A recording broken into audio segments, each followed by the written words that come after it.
Hello അസ്സാം വലൈക്കും welcome to your YouTube channel. കാണിക്കാൻ പോകുന്നത് ഒരു ഗ്രീൻ ചിക്കൻ്റെ റെസിപ്പിയാണ് കേട്ടോ. അപ്പോൾ നമ്മൾ വീഡിയോക്ക് മുന്നേ നമ്മുടെ ചാനൽ ആദ്യമായിട്ട് കാണുന്നതാണെങ്കിൽ സബ്സ്ക്രൈബ് ചെയ്യുക, തൊട്ടടുത്ത ബെല്ലൈക്കൺ ക്ലിക്ക് ചെയ്തിട്ട് ഓൾ ഓപ്ഷൻ കൊടുക്കുക കേട്ടോ. എന്നാൽ മാത്രമാണ് ഞാൻ പുതിയ വീഡിയോ നോട്ടിഫിക്കേഷൻ നിങ്ങൾക്ക് കിട്ടുള്ളൂ. അതുപോലെ തന്നെ റെസിപ്പി എന്നത് കാണാൻ വേണ്ടി ശ്രമിക്കാം. ഇനി നമുക്കത് എങ്ങനെ ഉണ്ടാക്കണം നോക്കാം കേട്ടോ. ഞാനിപ്പോൾ എടുത്തിരിക്കുന്നത് 1 കിലോ ചിക്കനാണ്. കഴുകി ക്ലീനാക്കി വെച്ചതാണ് കേട്ടോ. ഇത് എല്ലുള്ള ചിക്കനായിട്ട് അപ്പോൾ ഞാൻ എടുത്തിരിക്കുന്നത്. നിങ്ങൾക്ക് ബോൺലെസ് ചിക്കൻ വെച്ചിട്ടും ഇതുപോലെ ഉണ്ടാക്കാം കേട്ടോ. നല്ല ടേസ്റ്റ് ആയിരിക്കും. ഇപ്പോൾ എന്താ ഇതുപോലെ ചെറിയ ഒരുപാട് വലിയ പീസാക്കണ്ട, ചെറിയ പീസസ് ആക്കിയിട്ട് കട്ട് ചെയ്യാൻ നോക്കണം കേട്ടോ. ഇനി നമുക്ക് ഇതിലേക്ക് ഇട്ട് കൊടുക്കേണ്ടത് ഒരു 3 ടേബിൾ സ്പൂൺ കോൺഫ്ലവർ ആണ് കേട്ടോ ഇട്ട് കൊടുക്കേണ്ടത്. ഞാനിപ്പോൾ ഇവിടെ 3 ടേബിൾ സ്പൂൺ കോൺഫ്ലവർ ഇട്ട് കൊടുത്ത് ഇനി നമുക്ക് വേണ്ടത് 1 ടേബിൾ സ്പൂൺ കുരുമുളക് പൊടിയാണ് കേട്ടോ ഇട്ട് കൊടുത്തത്. പിന്നെ വേണ്ടത് ആവശ്യമുള്ള ഉപ്പ്, ചിക്കന് ആവശ്യമുള്ള ഉപ്പ് വേണം. ഇത് നന്നായിട്ട് കൈവച്ച് മിക്സ് ചെയ്തിട്ട് നമുക്ക് ഒരു അരമണിക്കൂറെങ്കിലും റെസ്റ്റ് ചെയ്യാൻ വെക്കാൻ കേട്ടോ. നിങ്ങൾക്ക് അരമണിക്കൂർ വെക്കാൻ ടൈം ഇല്ല എന്നുണ്ടെങ്കിൽ ഒരു 10 മിനിറ്റൊക്കെ നിങ്ങൾ ഫ്രീസറിൽ വെക്കുക കേട്ടോ. നമുക്ക് അതിൻ്റെ മേലെ ഇട്ട് കൊടുത്ത കോൺഫ്ലവറും കുരുമുളക് പൊടിയും ഉപ്പൊക്കെ നന്നായിട്ട് സെറ്റായിട്ട് ആകുമ്പോൾ പിടിക്കാൻ വേണ്ടിയിട്ടാണ് ഒന്ന് റെസ്റ്റ് ചെയ്യാൻ വെക്കാൻ വേണ്ടി പറയണത്. അപ്പോൾ ഒരു അരമണിക്കൂറെങ്കിലും വെക്കാൻ നോക്കുക, ഇല്ലെങ്കിൽ ഫ്രീസറിൽ 10 മിനിറ്റ് വെക്കാം. എന്നിട്ട് നിങ്ങൾക്ക് ഇപ്പോൾ നമ്മൾ അത് അടച്ച് വെച്ച് ഒന്ന് റെസ്റ്റ് ചെയ്യാൻ വേണ്ടി വെക്കുകയാണ് കേട്ടോ. അതിന് ശേഷം നമ്മൾ ഒരു അരമണിക്കൂർ കഴിഞ്ഞതിന് ശേഷം നമുക്കത് ഫ്രൈ ചെയ്തെടുക്കണം. നമുക്ക് ആ ചിക്കനൊക്കെ ഒന്ന് സെറ്റാകുമ്പോഴത്തേനും നമുക്ക് കുറച്ച് ഇലകൾ ഒന്ന് ക്ലീനാക്കി എടുക്കാണ്ട്. അപ്പോൾ അതിനായിട്ട് ഞാൻ എടുത്തിരിക്കുന്നത് 2 കെട്ട് പുതിനയും അതുപോലെ തന്നെ 2 കെട്ട് മല്ലിച്ചപ്പാണ് എടുത്തിരിക്കുന്നത്. 1 കിലോ ചിക്കനിക്ക് നിങ്ങൾക്ക് 2 കെട്ട് മല്ലിച്ചപ്പ് 2 കെട്ട് പുതിന എടുക്കാം. ആ പുതിന നമുക്ക് ഇല ഇങ്ങനെ അതുമെന്ന് ക്ലീനാക്കി എടുത്താൽ ഈസിയാണ്. ആ തണ്ടുമെന്ന് ഇല ഇങ്ങനെ മാറ്റിയെടുക്കുക. മല്ലിച്ചപ്പൊക്കെ നമുക്ക് സാധാ നമ്മൾ ബിരിയാണിക്കൊക്കെ കട്ട് ചെയ്തിട്ടില്ലേ, കടകൾക്ക് കട്ട് ചെയ്യുന്ന പോലെ കട്ട് ചെയ്തെടുത്താലും മതി കേട്ടോ. നിങ്ങൾക്ക് വേണമെങ്കിൽ 3 കെട്ട് പുതിന എടുത്താലും കുഴപ്പമൊന്നുമില്ല കേട്ടോ. 3 കെട്ട് പുതിനയും 2 കെട്ട് മല്ലിച്ചപ്പ് എടുത്താലും കുഴപ്പമൊന്നുമില്ല കേട്ടോ. അപ്പോൾ ഞാനിപ്പോൾ ഇതാ എല്ലാം കഴുകി ക്ലീനാക്കി പുതിന ആ തണ്ടുമെന്ന് പറിച്ചെടുത്തിട്ടുണ്ട്. ഇലകളായിട്ട് മല്ലിച്ചപ്പ് ഇതുപോലെ കട്ട് ചെയ്ത് എടുത്തിട്ടുണ്ട് കേട്ടോ. ഇനി നമുക്കിത് ഇവിടെ മാറ്റി വയ്ക്കാം. ഇനി നമ്മൾ അടുത്തായിട്ട് നമുക്ക് പാൻ ചൂടാക്കണം. പാൻ ചൂടായതിന് ശേഷം നമുക്ക് എണ്ണ ഒഴിച്ച് കൊടുക്കാം കേട്ടോ. നിങ്ങളതിൽ വെളിച്ചെണ്ണ ഉണ്ടെങ്കിൽ വെളിച്ചെണ്ണ തന്നെ ഒഴിച്ച് കൊടുക്കുക കേട്ടോ. നമുക്ക് ടേസ്റ്റ് കൂടുതൽ കിട്ടുക വെളിച്ചെണ്ണ ഉണ്ടാക്കുമ്പോഴാണ് കേട്ടോ. ഇപ്പോൾ എന്താ ഞാൻ എണ്ണയൊക്കെ ചൂടായതിന് ശേഷം ചിക്കന് ഫുള്ള് ഇട്ട് കൊടുത്തിട്ടുണ്ട്. കുറച്ചുകൂടി ഇടാൻ ബാക്കിയുണ്ട് കേട്ടോ. ഒരു ട്രിപ്പ് ഫുള്ള് ഇട്ട് കൊടുത്തിട്ടുണ്ട്. എന്നിട്ട് അത് തിരിച്ചും മറിച്ച് നമ്മൾ ചിക്കൻ ഫ്രൈ ചെയ്യുന്ന പോലെ ഫ്രൈ ചെയ്തെടുക്കാം. അപ്പോൾ ആ ചിക്കൻ നമ്മൾ സാധാ ചിക്കൻ കഴിക്കുമ്പോൾ ഫ്രൈ ആക്കില്ല, അതുപോലെ ഡീപ്പ് ഫ്രൈ ഒന്നും ആക്കേണ്ട ആവശ്യമില്ല. ഒന്ന് ജസ്റ്റ് ഒന്ന് ഫ്രൈ ആയി കിട്ടിയാൽ മതി കേട്ടോ.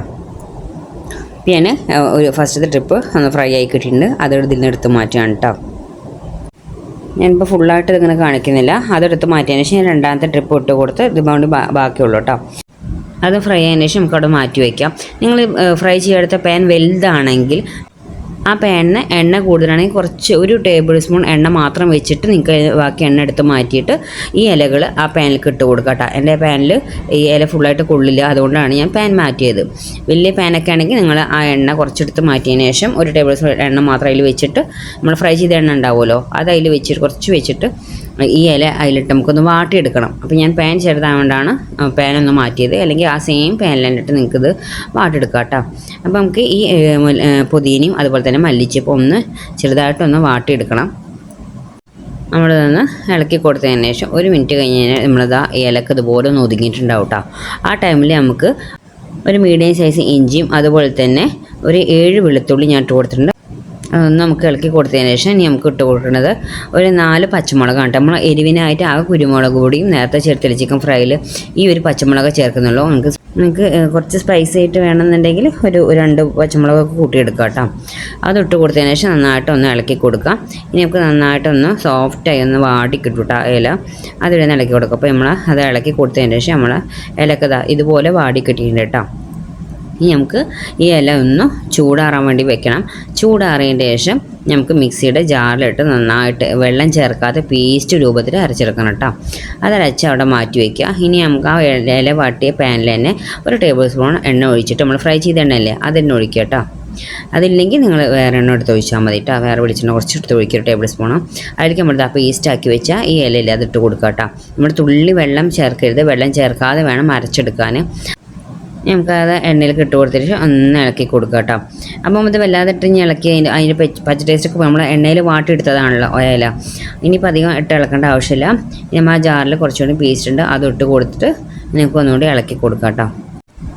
ഇത് ഇളക്കി കൊടുത്തതിന് ശേഷം നമ്മൾ ആ ജാറിൽ കുറച്ച് അരപ്പുണ്ടാവും, അതിൽ കുറച്ച് വെള്ളമാക്കിയിട്ട് നമുക്ക് ഈ കൂട്ടിലേക്ക് ഒഴിച്ചു കൊടുക്കുക. ഒരുപാട് വെള്ളം ആക്കരുത്. നമ്മൾ ഇത് കറി ടൈപ്പല്ല, ഒന്ന് കുറുകി നമ്മൾ ബട്ടർ ചിക്കനൊക്കെ ഉണ്ടാവില്ല ആ ഒരു ടൈപ്പിൽ നമുക്ക് തിക്കായിട്ട് വേണ്ട നമുക്കത് കിട്ടാൻ. ഒന്ന് ഇളക്കി കൊടുത്തതിന് ശേഷം നമുക്ക് ഫ്രൈ ചെയ്ത് ചിക്കൻ ഇതിലേക്ക് ഇട്ട് കൊടുക്കാം. ഇനി അതൊന്ന് മിക്സ് ചെയ്ത് കൊടുക്കാം കേട്ടോ. ഇനി നമുക്ക് ഇതിലേക്ക് ഉപ്പ് ചേർത്ത് കൊടുക്കണം. നമ്മൾ ചിക്കൻ ഫ്രൈ ചെയ്യുമ്പോൾ ആ മസാല ഉപ്പിട്ടിട്ടുള്ളൂ, ഈ മസാല നമ്മൾ ഉപ്പ് തീരിട്ടിട്ടില്ല. അപ്പോൾ അതിൽ നോക്കിയിട്ട് അതിനാവശ്യമുള്ള ഉപ്പിട്ട് കൊടുക്കാം കേട്ടോ. ഞാൻ ഉപ്പിട്ട് കൊടുത്തിട്ട് ഒന്ന് ഇളക്കി കൊടുത്തിട്ട് ഇനി നമുക്കിതൊന്ന് ഒരു മിനിറ്റ് 2 മിനിറ്റ് ഒന്ന് അടച്ചു വെച്ചിട്ട് ഒന്ന് വേവിക്കണം. അതായത് ആ ചിക്കന്മേ ആ മസാലയൊക്കെ ഒന്ന് പിടിക്കേണ്ട, അതിന് വേണ്ടി 2 മിനിറ്റ് ഒന്ന് അടച്ചു വെച്ച് നമുക്കൊന്ന് വേവിച്ചിട്ട് കേട്ടോ. നമുക്ക് ഫ്ലെയിം സിമ്മിലിട്ടിട്ട് വേണ്ടതൊക്കെ ചെയ്യാൻ. 2 മിനിറ്റ് കഴിഞ്ഞതിന് ശേഷം ഇതാ മൂടി തന്ന അതിൻ്റെ എണ്ണയൊക്കെ തെളിഞ്ഞ് ഇതുപോലെ ചെറുതായിട്ടൊന്ന് തള വരുന്ന പോലെ ഉണ്ട്. ഒന്ന് ഇളക്കി കൊടുക്കട്ടോ. ഒന്ന് ഇളക്കി കൊടുത്തതിന് ശേഷം നമുക്ക് വേണ്ടത് ഒരു 2 ടേബിൾ സ്പൂണ് പുളിയില്ലാത്ത തൈര് വേണം കേട്ടോ. പുളിയില്ലാത്ത തൈര് വേണം. അത് ഫോർക്ക് വെച്ചിട്ട് ഇങ്ങനെ നമ്മൾ കട്ടില്ലാതെ ഇതുപോലെ ലൂസാക്കി എടുക്കുക കേട്ടോ. എന്നിട്ട് ഒന്ന് മിക്സ് ചെയ്ത് കൊടുക്കുക. പുളി പാടില്ല കേട്ടോ തൈരിന്. ഒന്ന് മിക്സ് ചെയ്ത് കൊടുക്കുക. നന്നായിട്ട് മിക്സ് ചെയ്തിട്ട് ഒന്ന് സെറ്റാക്കാം. നമുക്ക് ഇത്രയും ഗ്രേവിയിലാണ് ടേസ്റ്റ്. കുറച്ച് ഒരു 1/4 ഗ്ലാസ് വെള്ളം ഒഴിച്ച് ഒന്നും കൂടി മിക്സ് ചെയ്തെടുക്കുക. ഒരുപാട് വെള്ളം പോലെ ആവരുത്. നമ്മൾ ഈ ബട്ടർ ചിക്കനെ പോലെ ഒരു തിക്കായിട്ട് വേണം നമുക്ക് ഈ ഗ്രേവി ഇരിക്കാൻ. നമുക്കിപ്പോൾ നെയ്ച്ചോറിൻ്റെ കൂടെ ചപ്പാത്തിയുടെ കൂടെ അതുപോലെ ഏത് ബ്രേക്ക്ഫാസ്റ്റിൻ്റെ കൂടെയും നമുക്കത് കഴിക്കാൻ പറ്റും കേട്ടോ. ഞാനിപ്പോൾ ആ തൈര് എടുത്ത ബൗൾ ഒരു 1/4 ഗ്ലാസ് വെള്ളതാ ഇതുപോലെ ഒഴിച്ച് കൊടുത്തിട്ടുണ്ട്. ഈ ഒരു ഇങ്ങനെ ആക്കി എടുത്താൽ മതി കേട്ടോ. അപ്പോൾ നമുക്ക് എന്ത് ബ്രേക്ക്ഫാസ്റ്റ് ഉണ്ടാക്കുകയാണെങ്കിൽ നെയ്ച്ചോറിൻ്റെ കൂടെ ആണെങ്കിലും നമുക്ക് പൊറാട്ടയുടെ കൂടെ ഒക്കെ കഴിക്കാൻ പറ്റുന്ന ഒരു അടിപൊളി ഗ്രീൻ ചിക്കൻ്റെ റെസിപ്പിയാണ് കേട്ടോ അത്. ഇതാ ഒന്ന് ഒഴിച്ച് കൊടുത്തതിന് ശേഷം ഇതുപോലെ തിള വരുമ്പോൾ അപ്പോൾ ഓഫ് ചെയ്യാം കേട്ടോ. നമ്മൾ തൈരൊക്കെ ഒഴിച്ചതിന് ശേഷം ഫ്ലെയിം കൂട്ടി വെക്കരുത്, സിമ്മിലിട്ടിട്ട് ഇളക്കി കൊടുത്താൽ മതി കേട്ടോ. അപ്പോൾ നമ്മുടെ ഗ്രീൻ ചിക്കൻ റെസിപ്പി ഇവിടെ റെഡി ആയിട്ടുണ്ട്. ഈസിയാണ് ഉണ്ടാക്കാൻ, അതുപോലെ തന്നെ ടേസ്റ്റുമാണ്. നമുക്കത് സാധാ ചോറിൻ്റെ കൂടെ വേണമെങ്കിൽ കഴിക്കാം, ഗീ റൈസിൻ്റെ കൂടെ കഴിക്കാം, അതുപോലെ തന്നെ ഏത് ബ്രേക്ക്ഫാസ്റ്റിൻ്റെ കൂടി നമുക്കത് സൂട്ട് ആവും കേട്ടോ. ഉള്ളിയും തക്കാളിയും ഒന്നും വഴറ്റാൻ നിൽക്കേണ്ട ആവശ്യമില്ല, ഈസിയാണ് ഉണ്ടാക്കാൻ. അപ്പോൾ ഇതുപോലെ ട്രൈ ചെയ്യാത്തവരുണ്ടെങ്കിൽ എന്തായാലും ഒന്ന് ട്രൈ ചെയ്ത് നോക്കാം. അപ്പോൾ ഇത്ര നമ്മുടെ വീഡിയോ ലൈക്ക് ചെയ്യാനും ഷെയർ ചെയ്യാനും കമൻറ്റ് ചെയ്യാനും സബ്സ്ക്രൈബ് ചെയ്യാനും മറക്കരുത്. Okay, bye bye, thank you.